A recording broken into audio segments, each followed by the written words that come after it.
of their trajectory into an orbit which freezes his life support systems and returns Buck Rogers to Earth 500 years. What if one forgotten sci-fi hero held the key to the future of television history? Before Star Wars ruled the galaxy and streaming took over, Buck Rogers in the 25th century exploded onto screens with lasers, drama, and a charm all its own. But behind the flashing lights and space battles was a story full of twists, creative clashes, sudden cancellations, and a legacy nearly lost. Why did this once iconic series vanish so suddenly, and what really happened to the stars who brought it to life? One man from the past can save the future. That man, of course, is Captain Buck Rogers. He's the original American space hero. Does that mean that we will be together for... Long before space travel became a staple of science fiction television, one character helped ignite the public's imagination with visions of the future. That character was Buck Rogers. He wasn't just a hero in a futuristic setting, he became a cultural icon, sparking generations of stories across different types of media. His legacy began not on radio or TV, but on the printed page. The origins of Buck Rogers go all the way back to 1928, when American writer Philip Francis Nowlan introduced the character in a novella titled Armageddon 2419 AD. It appeared in the August issue of Amazing Stories, a pioneering science fiction magazine. The story follows Anthony Rogers, a World War I veteran who accidentally falls into suspended animation in a remote cave after a mining accident. He wakes up 492 years later in a drastically changed world, one where futuristic technology and political struggles dominate. The core idea of a man out of time, frozen in the past, awakened in the future, was instantly compelling. While Anthony Rogers wasn't a household name yet, the foundation had been laid for something much bigger. Publishers quickly saw the potential to adapt and expand the story.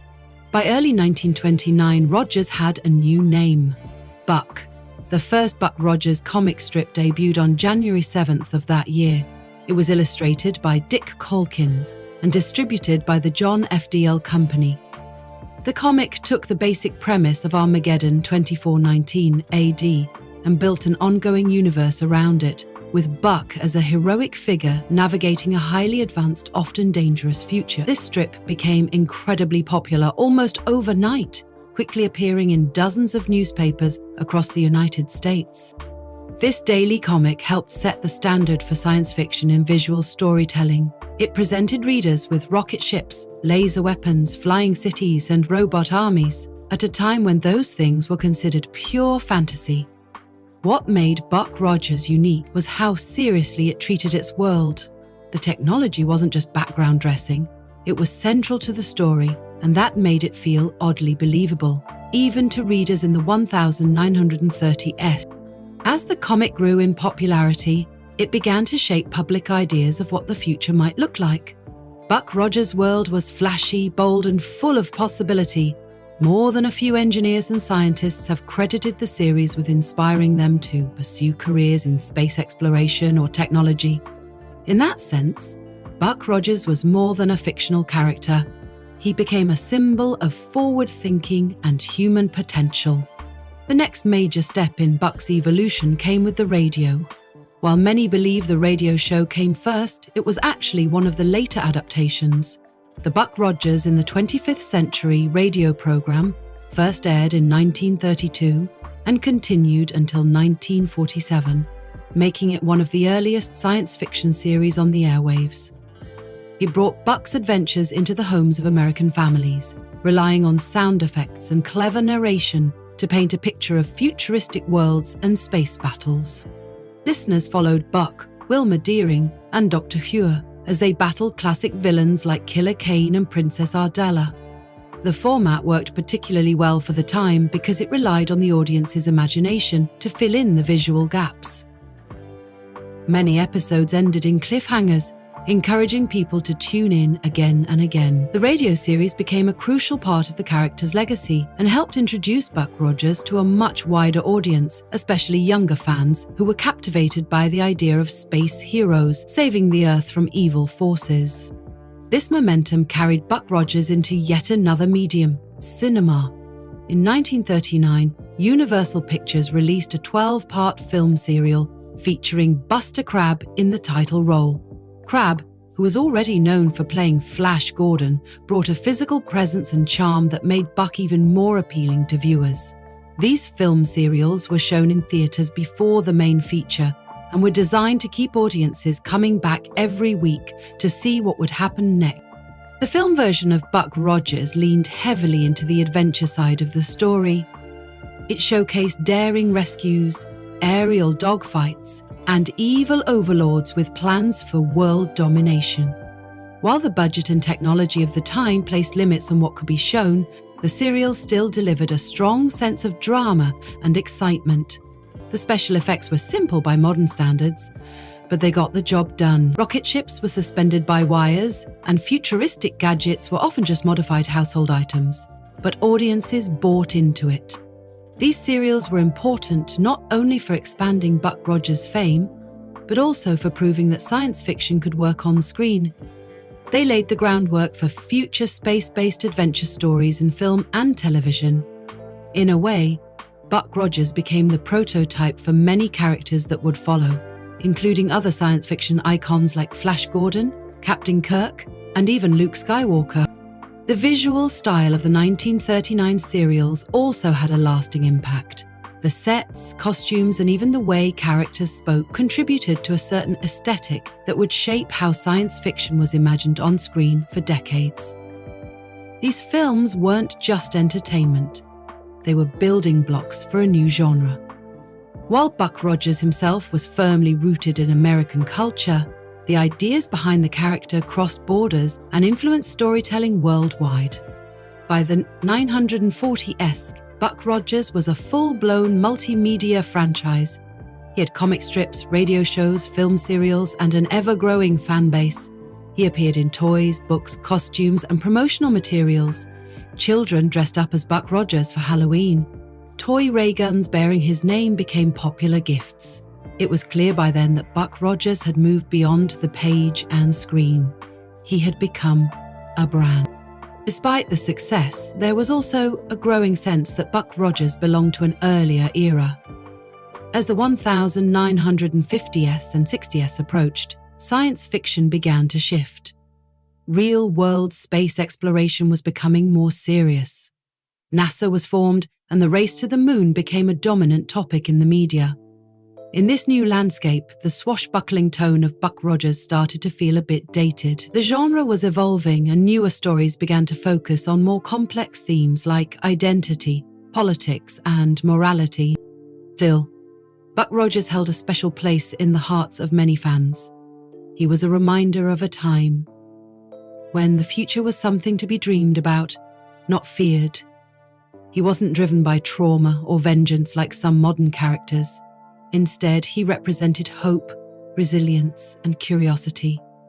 He was a man who found himself in an unfamiliar world and chose to make it better.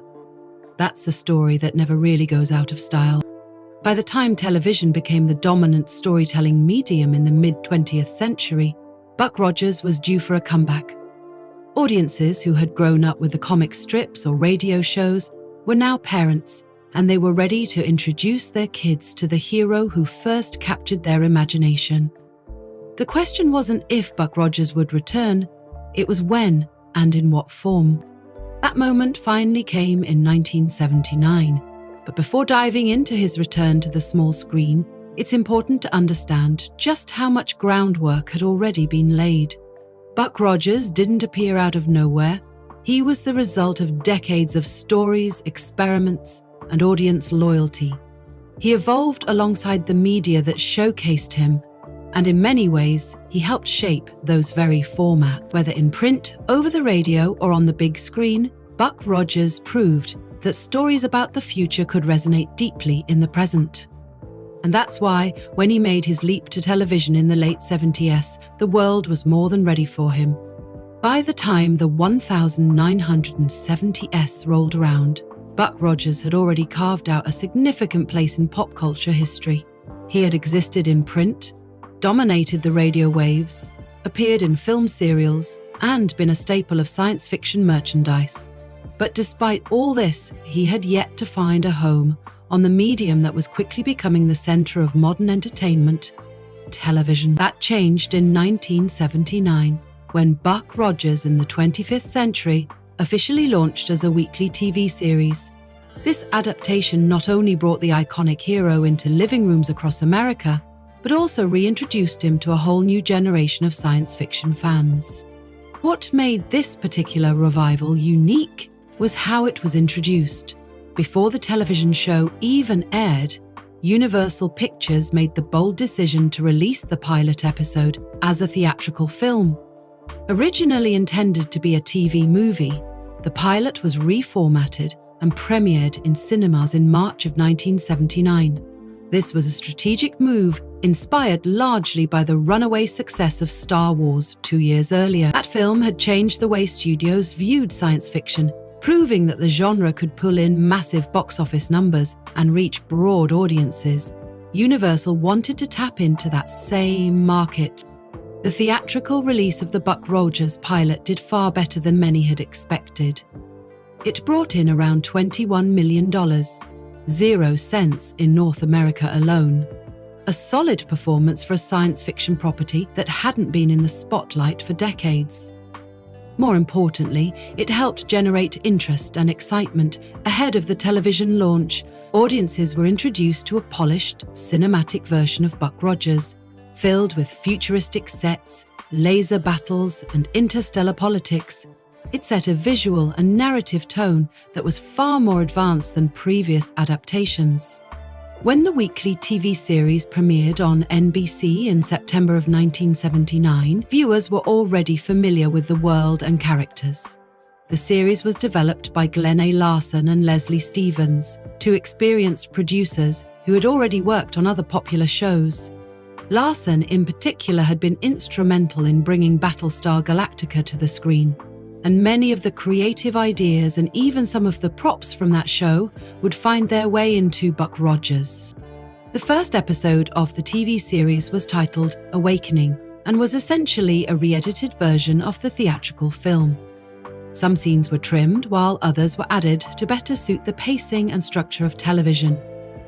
The goal was to offer a smooth transition from the big screen to the small screen without confusing viewers or disrupting the continuity. This 2-hour premiere established the basic premise. Buck Rogers, a 20th century astronaut, is accidentally frozen during a space mission and wakes up 500 years in the future. In this new world, Earth has been transformed by wars, environmental disasters, and technological advancements. Society is now run by the Earth Defense Directorate, a military-style organization responsible for planetary security. Buck, played by Gil Gerard, quickly finds himself involved in high-stakes missions to protect Earth from internal threats and alien invasions.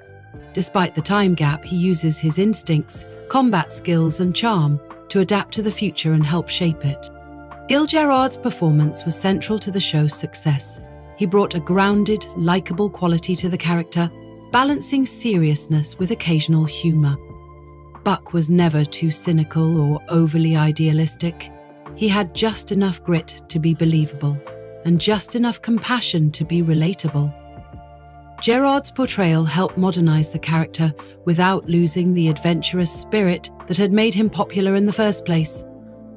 Alongside him was Erin Gray as Colonel Wilma Deering, a high-ranking officer in the Earth Defense Directorate.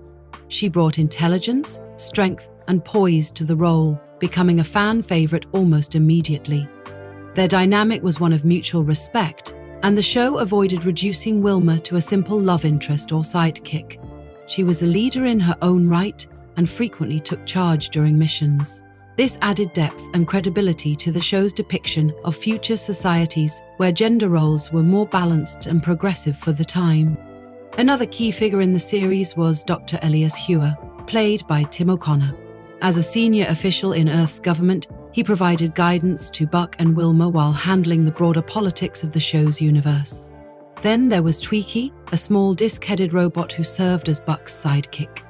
Voiced by the legendary Mel Blanc, Twiki became an instant favorite among younger viewers, thanks to his quirky mannerisms and signature line, "Biddy biddy biddy." The show's visual style was a major part of its appeal.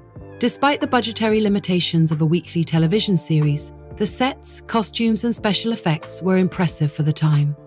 Designers made extensive use of chromed surfaces, flashing lights, and futuristic uniforms to create a visually consistent universe. While some elements may seem dated by today's standards, they were cutting edge at the time and helped distinguish the show from other offerings on TV. Another factor that made Buck Rogers in the 25th Century stand out was its tone. The show blended action, adventure, political intrigue, and a touch of romance, all set against a science fiction backdrop. It didn't aim for the philosophical depth of a show like Star Trek, nor did it rely solely on visual spectacle.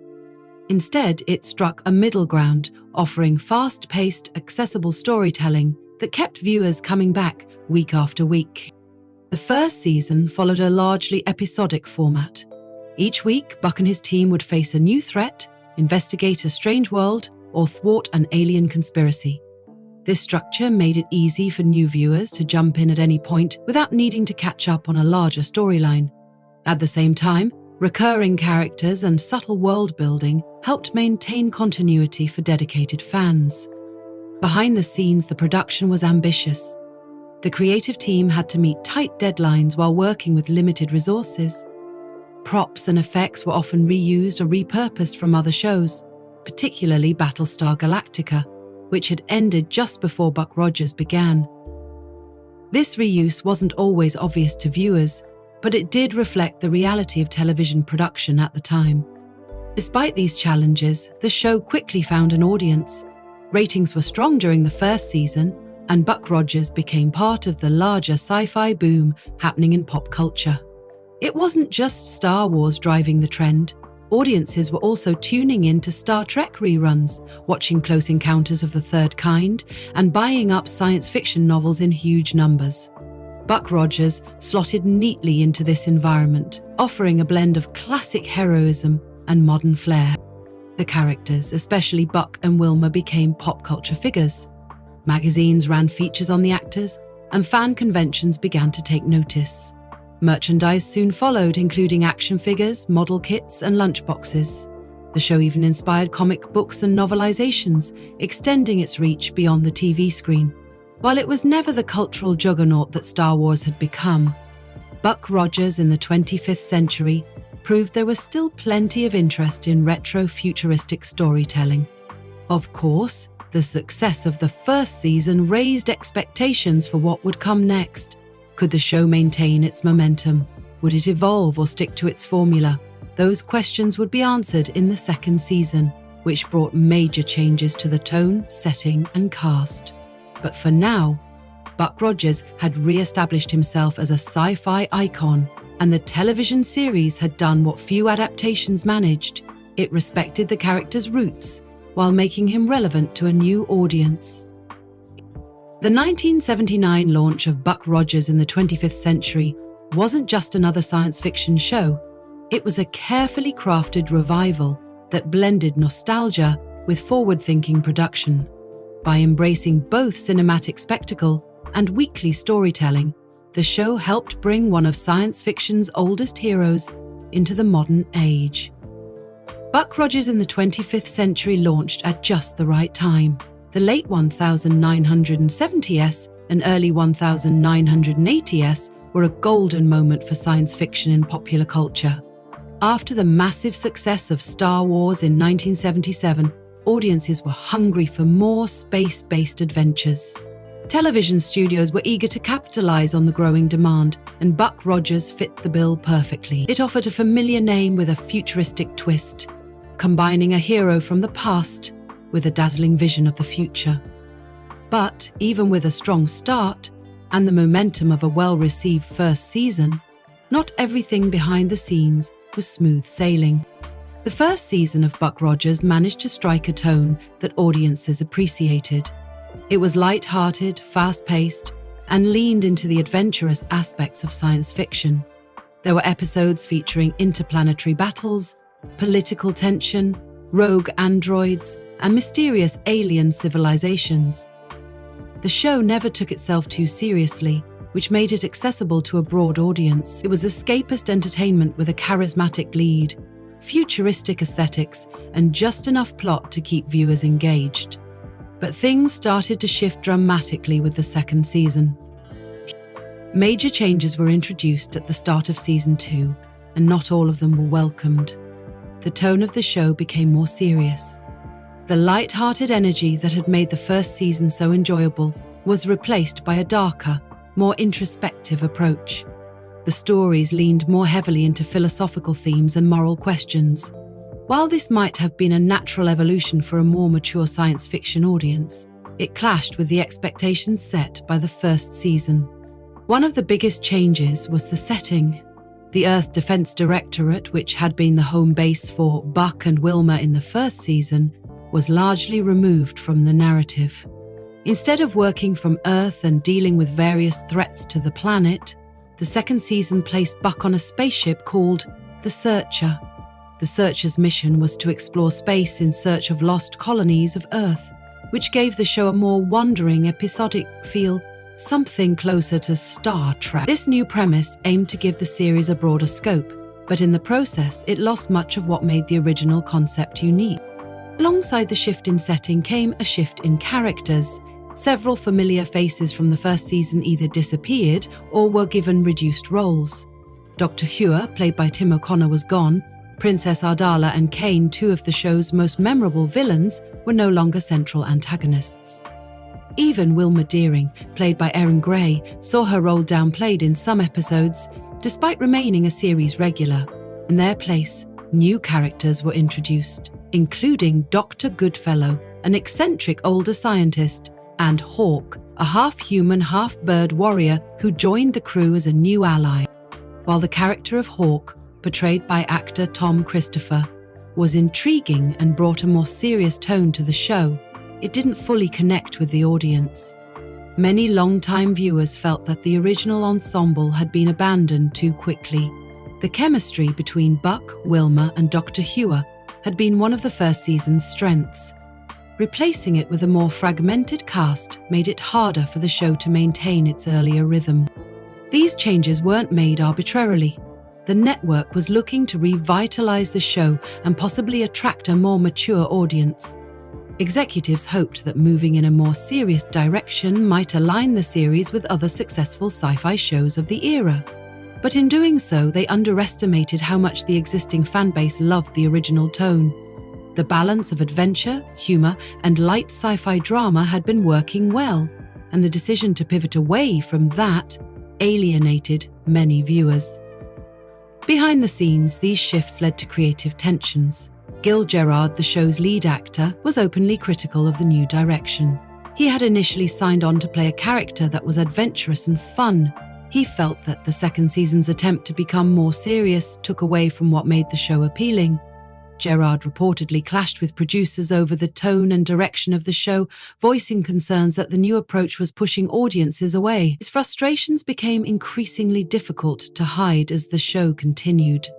Budget constraints also played a major role in shaping the second season. The cost of producing science fiction on a weekly basis was high, especially when visual effects, sets, and costumes needed to meet certain standards. To save money, the production team began reusing props and visual elements from other shows, most notably Battlestar Galactica, which had also been produced by Glenn Larson. While this helped with expenses, it made the show feel less distinct. Viewers noticed that some sets and ships looked familiar, and it gave the impression that the show was cutting corners. These budget limitations impacted the quality of visual effects and set design. In some episodes, the futuristic world that had been so compelling in the first season looked noticeably less detailed. Scenes that should have felt epic or imaginative came across as rushed or underwhelming. Even small elements like costumes and lighting showed signs of wear, which hurt the show's overall presentation. While the cast and crew did their best with the resources available, it was difficult to maintain a high production standard under these constraints. The ratings reflected the growing dissatisfaction. The second season saw a steady decline in viewership. The changes in tone, the loss of popular characters, and the more serious storylines didn't connect with the original audience. New viewers didn't flock to the show either. It was caught in an awkward space, not fun and fast enough for casual audiences, and not deep or consistent enough for fans of more serious science fiction. In the end, NBC made the decision to cancel Buck Rogers in the 25th Century in 1981. The show didn't receive a proper conclusion. Its final episode aired without resolving key storylines or giving closure to the characters. For fans who had invested in the series from the beginning, the abrupt ending was disappointing. There was no grand farewell, no final battle, and no satisfying resolution. Buck Rogers simply vanished from television screens, leaving many questions unanswered. The cancellation wasn't just due to low ratings. Legal issues also played a role in complicating the future of the franchise. Ownership of the Buck Rogers character and related rights had been contested in court over the years. Disagreements between the estates of the original creators and various production companies made it difficult to move forward with new adaptations. These disputes prevented the development of new stories, spin-offs, or reboots, even as interest in the character lingered. This combination of creative missteps, production challenges, and legal complications created a perfect storm. Despite having a recognizable brand and a successful first season, the show couldn't sustain its momentum. It remains a classic case of how quickly a promising series can lose its footing when the creative direction no longer aligns with what the audience wants. Still, Buck Rogers in the 25th Century managed to leave a lasting impression. It gave a new generation a chance to experience a reimagined version of a classic character. For all its struggles, the show captured the imagination of viewers and helped reinforce the idea that science fiction could thrive on television. It laid a path for future shows to explore space, advanced technology, and the age-old question of how humanity fits into the future. The second season of Buck Rogers may have marked the beginning of the end, but it was also a reflection of the broader changes happening in television and science fiction at the time. As studios experimented with tone, format, and audience appeal, not every decision landed. But even when it faltered, Buck Rogers remained a symbol of possibility, a reminder that stories from the past can still have meaning in the future. After Buck Rogers in the 25th Century was cancelled in 1981, the story ended not with a bang, but with a sense of unfinished business.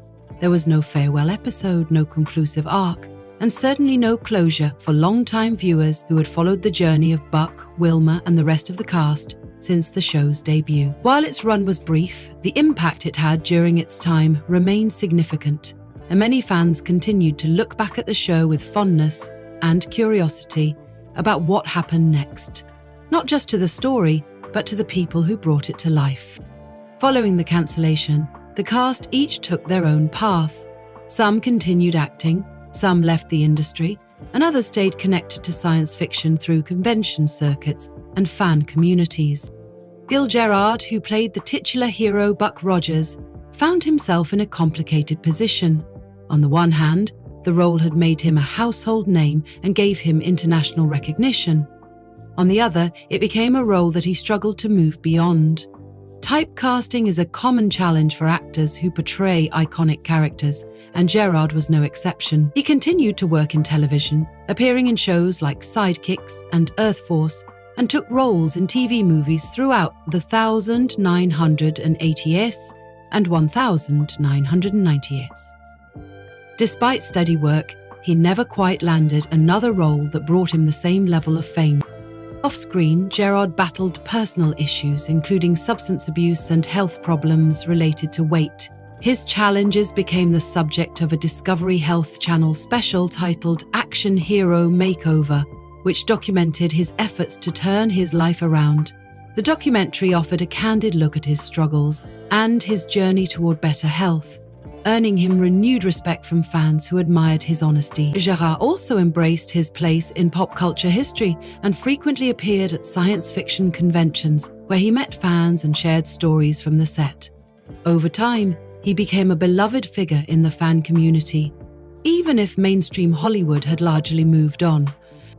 Erin Gray, who played Colonel Wilma Deering, transitioned more successfully into other roles. After Buck Rogers, she gained a new audience when she joined the cast of the sitcom Silver Spoons, where she played Kate Summers Stritton, a more grounded and contemporary role.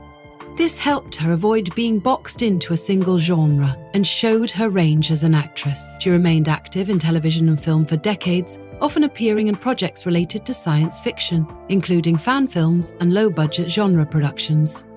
Beyond acting, Erin Gray took on a new role within the entertainment world by co-founding a company called Heroes for Hire. This agency specializes in arranging appearances for actors from science fiction and fantasy genres at conventions and events. Her experience in the industry and reputation within the fan community helped make the business a success. She continues to act occasionally and remains a regular presence at fan conventions, always happy to talk about her time as Wilma and the impact the show had on her life. Tim O'Connor, who played Dr. Elias Hewer in the first season, also continued to act after leaving Buck Rogers. Already a seasoned television actor with credits in Peyton Place and other dramas, O'Connor went on to appear in shows like Dynasty and General Hospital. He maintained a steady career well into the 1990s before, eventually, retiring. Known for his calm, authoritative presence, he left a mark on many television series and was remembered as a reliable and skilled actor. He passed away in 2018 at the age of 90. Another memorable part of the show was Tweaky, the small robotic companion to Buck.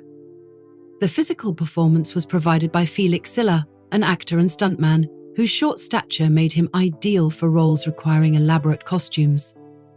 Silla had already played Cousin It on The Addams Family and also appeared in Return of the Jedi as an Ewok. He remained a working actor for many years and became a regular guest at conventions, often appearing alongside Gil Gerard. Sheila passed away in 2021, but his contribution to science fiction and television lives on through his many memorable roles. The voice of Tweaky, however, came from a completely different legend, Mel Blanc. Already renowned as the man behind Bugs Bunny, Daffy Duck, and a host of other Looney Tune characters, Blanc lent his voice to Tweaky's signature lines.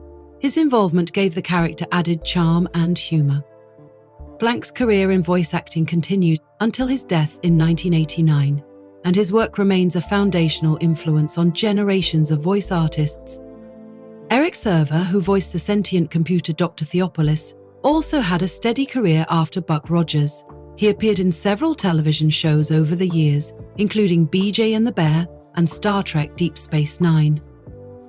Though he never became a major star, he remained active in the industry for many years, contributing to a range of television genres and gaining a reputation as a dependable character actor. Tom Christopher, who joined the show in season 2 as Hawk, found success in a very different genre, soap operas. He became best known for his role as Carlo Hesse in One Life to Live, which earned him a Daytime Emmy Award. Christopher continued to act in daytime television and stage productions for many years, showing his versatility across very different formats and audiences. His work in Buck Rogers gave him a loyal fan base within the sci-fi world, and he remained connected to those roots even as his career branched out. Other cast members also continued acting, often in supporting roles across television and theatre. Jay Garner, who played Admiral Asimov, had a strong background in musical theatre and continued working on Broadway and in films until he passed away in 2011. Wilfred Hyde-White, who played Dr. Goodfellow, was already a veteran of film and television when he joined Buck Rogers, and for roles in films like My Fair Lady and The Third Man. He remained active until his retirement and passed away in 1991. The end of the Buck Rogers series did not mark the end of the franchise. Over the years, there were numerous attempts to revive or reboot the property. However, these efforts were often stalled by legal complications. The rights to Buck Rogers were subject to multiple disputes involving the estates of the original creators and various production companies. These legal issues made it difficult for new versions of the character to move forward, especially during a time when other science fiction franchises like Star Trek and Star Wars were thriving with sequels, spin-offs, and merchandise. Despite these setbacks, Buck Rogers maintained a loyal following. The character remained a part of science fiction history and fans kept the spirit of the show alive through conventions, online forums, and collectible merchandise. Discussions about reboots and film adaptations continued for decades, with various studios expressing interest at different times. While no major new version has taken off yet, the possibility of a revival still exists. In many ways, Buck Rogers in the 25th Century represents a unique chapter in television history. It combined retro charm with futuristic imagination, offered a charismatic lead and strong supporting characters, and introduced a vision of the future that was optimistic, adventurous, and fun. Even with its uneven second season and abrupt ending, it captured a moment in time when science fiction was expanding rapidly and audiences were eager to look beyond Earth. The show may not have lasted long, but it carved out a space in the hearts of many viewers. Whether it was the chemistry between Buck and Wilma, the quirky presence of Tweaky, or the dazzling costumes and special effects, Buck Rogers offered something memorable. It's a reminder that sometimes even short-lived series can leave a lasting legacy, not because of how they ended, but because of how they made people feel while they lasted. And so, while Buck Rogers' television journey came to a quiet end, his story continues through the fans who remember him, the actors who brought him to life, and the possibility that one day he might return once again to save the future.